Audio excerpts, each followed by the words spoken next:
Friends, welcome to my channel. तो आज हम पढ़ेंगे, आज जनरल स्टडीज पेपर 1 है, उसमें हिस्ट्री है। ठीक है, तो पढ़ेंगे पटना कलम चित्रकला शैली की मुख्य विशेषताओं का परीक्षण कीजिए। लेकिन उससे पहले थोड़ा सा हंसी मजाक हो जाए, उसके बाद पढ़ते रहेंगे साहब। अब थोड़ा सा हमने 4 लाइन लिखा है कि ऊपर चाय की दुकान, नीचे बिजली की खदान, हाय हाय रे हाय हाय रे हाय हाय रे हाय। एक साल से किसान है परेशान, चाहे वाला है करता अपने कामों का सिर्फ गुणगान, हाय हाय रे हाय हाय रे हाय हाय रे हाय। मैं इस प्रदर्शन में से लिखने की कोशिश किया दोस्तों ना। अब देखिए, चाहे वाला हमेशा अपने कामों का गुणगान करते रहते हैं। हमारे देश के लिए पहले प्रधानमंत्री ऐसे हैं जो जिन्हें अपने कामों को हमेशा गुणगान करना पड़ता है, फेंकना पड़ता है। उनका उपनाम भी है। अब केजरीवाल आवताव में यूपी के चुनाव के लिए फ्री में बिजली देने की बात करती है। शायद वही यूपीए की बात होगा, नहीं होगा तो फिर खबर हमको सुनने में आएगी कहीं वो ये घोषणा कर दिए हैं कि फ्री में बिजली देंगे। अरे साहब ठीक है, बिजली की उत्पादन तो भारत में ऐसे भी कम है, फ्री में नहीं, आपको राजस्व भी जुटाना है। तो वादा कुछ ऐसा कीजिए जो गले से उतरे। फ्री में आप तो वहां दीजिएगा, लेकिन केंद्र सरकार और जगह में उसके लिए उपाय करके लोगों को दोहन करेगी। कहीं एक जगह फ्री मिल रहा है तो दूसरी जगह तो उसकी भरपाई की ही जाएगी। तो ये सब वादे जो हैं एक धोखा है। मैं समझता था केजरीवाल साहब को कि एक अच्छे देश के नेता बनेंगे, लेकिन वे भी सब में ढल गए। चलिए, ये सब होते रहता है, राजनीति ऐसी होती है साहब। हम राजनीति नहीं करते, सिर्फ राजनीति का कटाक्ष करते हैं। चलिए, तो पटना कलम चित्रकला शैली की मुख्य विशेषताओं का परीक्षण हम करेंगे। ठीक है, तो पटना चित्र शैली में कुछ पॉइंट याद रखना है आपको। पटना कलम शैली, ठीक है, तो पटना कलम शैली में कुछ पॉइंट जो है उसको पहले पॉइंट आउट कर लेते हैं, उसी पे फिर हम डिस्कस करेंगे। तो डिस्कस क्या करना है, पहला है कि इसका जो विकास हुआ, ठीक है, विकास किस कद में हुआ, तो विकास जो हुआ पटना कलम शैली का वो मुगल काल के अवसान में, मुगल काल के पतन के दौरान। अब इसका वर्णन करने वक्त क्षेत्र का वर्णन करना होगा कि क्षेत्र कौन कौन सा है। तो जनरली पटना, आरा, दानापुर याद रखिए आप, पटना। अब इसमें इंटरनली जो भी जगह आएंगे उसको याद रखना हो, की पॉइंट हम बोल देते हैं।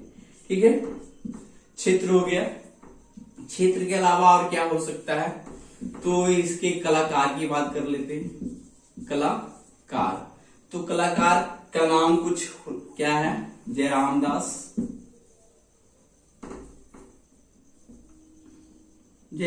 नहीं, सेवक राम। ठीक है, सेवक राम, ठीक है, और शिव दयाल लाल, हुलास लाल है। वो नाम भी है जो बाद में लेना है। जयराम दास भी हैं साहब, जयराम दास और शिव दयाल लाल। तो ये 4 नाम भी याद रहेगा, तो आप इसका वर्णन सेंटेंस में कर सकते हैं। तो ये कलाकार हो गया। कलाकार के अलावा क्या है, प्रमुख चित्र, मतलब कि चित्र का प्रकार क्या है, ये थोड़ा सा आपको माइंड में होना चाहिए। प्रमुख चित्र मतलब कि चित्र का वर्णन करना है, इसको हम डिटेल से उसी वक्त करेंगे। और एक हो गया इसकी मौलिकता मतलब कि उसका विषय वस्तु मूल रूप से क्या है, फंडामेंटल क्या है, उसकी बात करना है। तो प्रमुख चित्र है तो इसकी बात करेंगे। तो चलिए अब यहां से शुरू करते हैं, सबकी बात करेंगे। पटना कलम शैली में ये 5 पॉइंट आपको याद रखना है। विकास तो मुगल काल के पतन के दौरान, क्षेत्र पटना, आरा, दानापुर, कलाकार सेवक राम, हुलास लाल, जयराम दास और शिव दयाल लाल। तो ध्यान रखना, ऐसे याद रखिए, सेवक राम और राम से एक और आपका हो गया जयराम दास, फिर यहाँ हुलास लाल का लाल से एक और आपका है शिव दयाल लाल। इस तरह से 4 नाम आप याद रख सकते हैं, और आरोप पड़ेगा तो ऐसे भी याद हो जाता है साहब। अब प्रमुख चित्र मतलब चित्र किस प्रकार के बनाए जाते थे उसकी बात करेंगे। मौलिकता क्या था, मतलब कि उसका चित्र का प्रकार क्या था, लघु चित्र था या बड़े चित्र थे, कैसे चित्र थे, या फिर चित्र पे किस किस प्रकार यानी उस पे प्रभाव किस किस का था उसके बारे में देखेंगे, फिर तुलनात्मक अंतर देखेंगे, ये सब की बातें करेंगे। क्वेश्चन है पटना कलम चित्रकला शैली के प्रमुख विशेषताओं का परीक्षण कीजिए। तो डायरेक्ट विशेषताओं की बात नहीं किया जाता है, आपको 500 वर्ड्स लगभग लिखना होता है, तो 450 तक पहुंचना भी होगा। 400 तक भी पहुंचते हैं तो भी बेहतर ही माना जाता है। प्लस में गए तो वो भी 50 वर्ष से अधिक नहीं कर सकते, 50 वर्ष से कम करना होता है, ऐसा कुछ नियम है। 400 तक भी गए तो 50 वर्ष कम किए तो कुछ नंबर आपको कम मिलेगा, लेकिन एक्सप्रेशन क्या होना चाहिए, सही तरीके से होना चाहिए। तो पटना चित्रकला शैली में विकास की काम करना है, तो मुगल काल के पतन के दौरान तो क्या है, पटना कलम शैली जो है एक प्रकार से विशिष्ट क्षेत्रीय शैली है। सबसे पहली बात है कि एक क्षेत्रीय शैली है। इसका विकास कब होता है, तो 18वीं शताब्दी के मध्यकाल 1750 ईस्वी से लेकर और 20वीं शताब्दी के पूर्वार्ध 1925 तक के काल में इसका विकास होता है। अब है कि मुगल काल जब पतन के समय होता है, इसका जो है कला का विकास भारत में क्या है जनरली हो रहा था, मुगल काल में भी हो रहा था। दरबारी कला या दरबारी कला का विकास मुगल काल में हुआ था, लेकिन मुगल काल जब अपना अवसान के क्रम में पहुंचा, पतन के क्रम में पहुंचा, तो उस वक्त के जो राजा थे चित्रकार को वैल्यू देना कम कर दिया, अपने दरबार में उनको चित्रकार के रूप में रखना बंद कर दिए। तो ये चित्रकार जो हुए ना अब छिटपुट होने लगे, यानी कि अलग अलग जगह जाने लगे अपने पेशा को चलाने के लिए मुगल को छोड़कर। तो अब होता है क्या, अब एक चीज और है, औरंगजेब के समय जब आया तो उस वक्त भी चित्रकला को प्रोत्साहन नहीं दिया गया, चित्रकार को प्रोत्साहित नहीं किया गया। तो उस क्रम में तो क्या हुआ, चित्रकला का पतन भारत में हुआ ही। तो उसी स्थिति में क्या होता है ना, कुछ लोग जाकर उसी क्रम में क्या है मुर्शिदाबाद जाकर बस जाते हैं। लेकिन जब उसी वक्त प्लासी का युद्ध हो जाता है, ठीक है, तो प्लासी का युद्ध जब होता है तो मीर जाफर का जो एक पुत्र का नाम है पुत्र मिरन, वो भी कला का जो है प्रोत्साहित नहीं करता, प्रशंसा नहीं करता, अपने दरबार में उस प्रकार के चित्रकार को नहीं रखता है, जिसके कारण ये क्या है पटना के तरफ और पूर्णिया की तरफ आकर बस जाते हैं। तो इसी क्रम में क्या होता है कि एक तो मुगल कालीन चित्रकला का जो शैली था उसी वक्त ब्रिटिश भी शासन कर रहा था, दोनों की मिक्सिंग से जाकर ना पटना शैली का विकास हुआ है या पटना कलम शैली का विकास हुआ है। और कह सकते हैं कि इसके जो साक्ष्य हैं जो प्राप्त कहां होते हैं, पटना के लोधी कट्टा में, पटना के मुगलपुरा में, दीवान मोहल्ला में, मच्छर हट्टा में, आरा में, दानापुर में। आपको इसको इस प्रकार से याद रखना होगा कि पहले जो था सल्तनत काल था तो उसमें लोधी आया था, तो लोधी कट्टा याद रख लीजिए, पटना के लोधी कट्टा। फिर मुगल आया तो मुगलपुरा याद रख लेते हैं। मुगल में से बहुत सारे बादशाह दीवाने टाइप के थे, लंपट टाइप के भी थे, तो उसमें दीवान मोहल्ला याद रख लीजिए। दीवान मोहल्ला के बाद मच्छर हट्टा याद रख लीजिए। मच्छर हट्टा के बाद आपका आरा और दानापुर, ये सब क्षेत्र हैं। अब चित्र की बात यदि किया जाता है तो क्षेत्र की बात तो कर ही लिए ना, अब थोड़ा सा प्रमुख चित्र किस प्रकार के उसकी भी बात करेंगे। लेकिन जो चित्र था पटना शैली का वो लघु चित्रों की श्रेणी में आता है। लघु चित्र को इंग्लिश में मिनिएचर्स बोलते हैं, मिनिएचर्स। तो पटना शैली का जो भी चित्र है वो मिनिएचर्स के रूप में है। जनरली ये क्या है कागज पे और कभी कभी ये हाथी के दांतों पे बनाए जाते थे, ऐसा वर्णन है, ठीक है। अब इसमें जो दृश्य होते थे यानी कि जो वर्णन होता था, चित्र का एक विषय होता था, तो जनसाधारण को दिखाया गया है इस चित्र में। पटना कलम चित्र शैली में क्या है ना, जनसाधारण को दिखाया गया। अब देखिए कि बात है कि मुगल काल और ब्रिटिश काल दोनों की मिक्सिंग से पटना शैली का विकास हुआ। बट अब बोल सकते हैं कि मुगल काल में जो था वो क्या था, राज दरबार का विषय होता था, राज दरबार से रिलेटेड ही विषय का चित्रण होता था और उस पर ईरानी प्रभाव था, मुगल कला पर ईरानी प्रभाव था। दूसरा तुलनात्मक अंतर हम ये बता सकते हैं कि मधुबनी चित्र शैली से भी ये पूरी तरह से भिन्नता है, क्योंकि मधुबनी चित्र शैली पे प्रभाव मुख्यतः किसमें है, इसमें बहुलता है स्त्रियों का, ज्यादातर इस पेंटिंग को करने वाली स्त्रियां होती है। लेकिन ये पटना कलम शैली को पुरुष लोग ज्यादा बनाते हैं, इसीलिए इसको पुरुषों का भी चित्र शैली कहा जाता है। लास्ट में ये भी आपको है कि इसको पुरुषों का भी चित्र शैली कहा जाता है।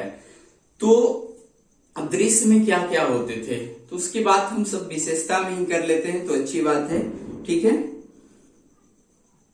हाँ, तो थोड़ा सा ये है कि कलाकार क्या थे। कलाकार के बाद बस इतना ही है कि पटना कलम शैली के मुख्य कलाकारों में सेवक राम और उल्लास लाल हैं। इनके चित्रों में होली, दशहरा, ठीक है, होली और दशहरा की बात, दिवाली, होली और दिवाली जैसे दृश्यों को दिखाया गया, पर्व त्योहार को भी दिखाया गया है। इसके साथ ही साथ अन्य कलाकार जो है आपका ये जयराम दास और श्री दयाल लाल इनसे संबंधित है। अब विशेषता पे फिर से चलते हैं, पॉइंट बना लीजिए आप लोग। तो विशेषता में ये बोलेंगे कि पटना कलम चित्र शैली लघु चित्र शैली का प्रकार है जो कागज पे बनाया जाता था और साथ ही साथ ये कभी कभी हाथी पे भी उकेरा, हाथी के दांत पे उकेरा जाता था।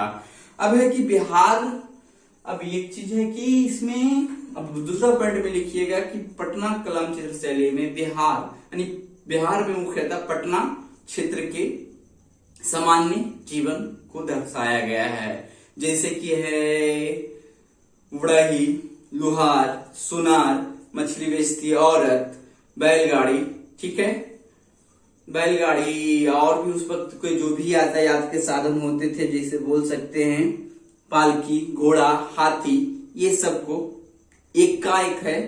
उसके बाद है पर्व में होली, दशहरा आदि, साधु संतों, ये सब सारे दृश्य को क्या है, दर्शाया गया है। मेन आपका बस यही पॉइंट है, बाकी उस पर आप जितना बोलते रहिए। अब है ये जो था सादगी और समानुपातिक विन्यास इस शैली की प्रमुख विशेषता है। सादगी मतलब कि इसमें चटक मटक ज्यादा नहीं था, रंग ये सब भी जो प्रयोग किया गया था वो सौम्य और शांत था। तो वही है ये सादगी और समानुपातिक विन्यास शैली इसकी प्रमुखता थी। मतलब कि एक ये समानुपातिक मतलब क्या है, जो भी चित्र बनाए जाते थे एक रेशियो को उसमें ध्यान में रखा जाता था। तो सादगी और समानुपातिक इसकी विशेषता है। ये चित्र शांत और सौम्य है, इसमें चटक रंगों के जगह पे हल्के रंगों का प्रयोग किया गया है। अब है पटना शैली के चित्रकार जो है बारीकियों को गढ़ने और उसे उजागर करने में महारत हासिल था, यानी बारीक रूप से, मतलब महीन काम जिसको बोल सकते हैं। तो बारीकियों को उजागर करने में महारत हासिल था, गढ़ने और उसको उजागर करने में महारत हासिल था। अब है रंग की बात करते हैं, तो रंगने की निजी शैली पटना कलम की खास विशेषता है। एक पॉइंट आपका आ रहा है, पटना रंगने की नितांत निजी शैली पटना कलम की खास विशेषता है। अब एक चीज ध्यान देना है, इसमें ये पढ़ेंगे कि चित्र जब बनाया जाता है तो पहले हम उसका क्या करते हैं, खाका तैयार करते हैं, कोयला से हम कर दें, कालिख से या फिर पेंसिल से पहले उसको तैयार कर लेते हैं, उसके बाद उसमें रंग भरते हैं। लेकिन इसके चित्रकार इतने अधिक कुशल थे कि वो ब्रश के एक मीनिंग है तुलिका और रंग के सहारे ही चित्र को बना देते थे। पहले से खाका खींचने की जरूरत नहीं पड़ता था पटना शैली कलाकार को, ठीक है ना। उसी से वो उसके खाका खींच देते थे, उसमें रंग को वो बारीकी से बेहतर तरीके से भरते थे और उसमें गड़बड़ी नहीं होता था, इतनी अधिक कुशलता था, ठीक है। अब है कि जब उनको रंग की जरूरत होता था, सेट्स बनाने होते थे, छा देना होता था, तो लाल रंग के लिए लिखा गया है कि लाह या लाख का प्रयोग करते थे। सफेद के लिए खास प्रकार की मिट्टी का प्रयोग करते थे। काले रंग के लिए कालिख या फिर हाथी के दांत को जला के जो राख प्राप्त होता था वो प्रयोग करते थे। साथ ही साथ है कि नीला रंग के लिए नील का प्रयोग करते थे। और नीला के बाद आसमानी, थोड़ा दोनों में अंतर है। तो आसमानी के लिए एक वर्ड है लाजवर्द, आसमानी के लिए लाजवर्द या फिर लाजवर्द को ही कुछ और बोला जाता है, उसका नाम है आपका लाजवर्द को लैपिस लेजुली, इसका प्रयोग करते थे ये आसमानी रंग बनाने के लिए। साथ ही साथ है कि अच्छा ये पत्थर है एक तरह का, ठीक है ना। लाजवर्द और लैपिस लेजुली जो है एक पत्थर एक प्रकार का होता है, उससे आसमानी कलर बनाया जाता था। पीले रंग के लिए गेरुआ एवं पीले रंग के लिए भी विशेष प्रकार की मिट्टी का प्रयोग किया जाता था। साथ ही साथ है और भी कुछ टर्म हैं, जैसे कि नीला और पीला रंग मिश्रित करके हरा रंग वो बना दिया जाता था, ठीक है ना। नीला और पीला मिश्रित करके, ठीक है, हरा रंग ही बनता है। साथ ही साथ है सोने एवं चांदी के बरकों से सुनहला और चांदी जैसा सिल्वर कलर बनाने में प्रयोग करते थे। और एक बात है कि बारीक काम जब करना होता था ना, तो वो बाल का 1 या 2 बाल का प्रयोग करते थे, और वो बाल भी क्या होता था, गिलहरी का बाल होता था, गिलहरी के पूंछ का बाल होता था। तो मजबूती भी होता था उसमें और फ्लेक्सिबिलिटी भी होता था, मुलायम तो होते थे और मजबूती भी होता था। तो एक बारीक काम करना होता था तो गिलहरी के पूंछ का 1 बाल या फिर 2 बाल का प्रयोग करते थे, और साथ ही साथ वो बाल जो होता है मजबूत होता है और मुलायम भी होता है।